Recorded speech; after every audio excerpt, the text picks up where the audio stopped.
இந்த கடகராசி புனர்பூசம் பூச நட்சத்திரம் ஆயிடும் 3மே வலுவாக இருக்குது. ஆனால் விரயம் மேலே விரயம், செலவுகள், பிள்ளைகளால் விரயம், உறவுகளால் விரயம், எதிர்பார்க்காத சுப விரயம்.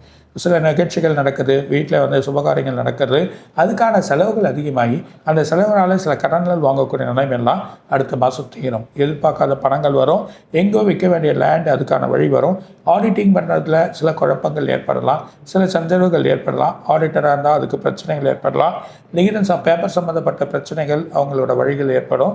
அதே நேரத்தில் எப்போ பார்த்தாலும் ஒரு மனசில் ஒரு குழப்பங்கள், தூக்கம் இருக்காது, நைட்டில் கொஞ்சம் எதிர்பார்க்காத வழிகள்லாம் ஏற்படும். பண வரவுகள் அதிகமாகி அந்த பண வரவுகள் செலவாகும். அதுக்கான வழிகள் சின்ன மருத்துவ செலவுகள், தேவையில்லாத காரியங்களில் தலையிடாமல் அவங்க அமைதியாக இருக்கிறது நல்லது.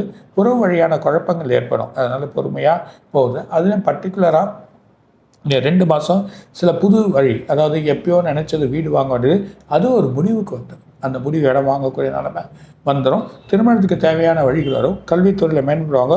எதிர்பார்க்காத ஒரு ப்ரொமோஷன் வழிகள் கிடைக்கும். கவர்மெண்ட்டில் இருக்கவங்க, அரசியல் இருக்கவங்க ஒரு மேன்மை கிடைக்கும். அவங்களுக்கு ஒரு பொசிஷன் கொடுத்து அந்த பொசிஷனை பார்க்கக்கூடிய நிலைமை இந்த கடகராசிக்கு ஏற்படும். அதனால் பொசிஷன் வழி எதிர்பார்க்குறாங்க, பொசிஷன் கண்டிப்பாக கிடைக்கும். இந்த 2 மாதத்தில் அமோகமாக இருக்குது. இருந்தாலும் விரயங்கள் சுப விரயமாக இருக்கும். அதுக்கு இவங்க சத்யநாராயண பூஜை பண்ணுறது நல்லது.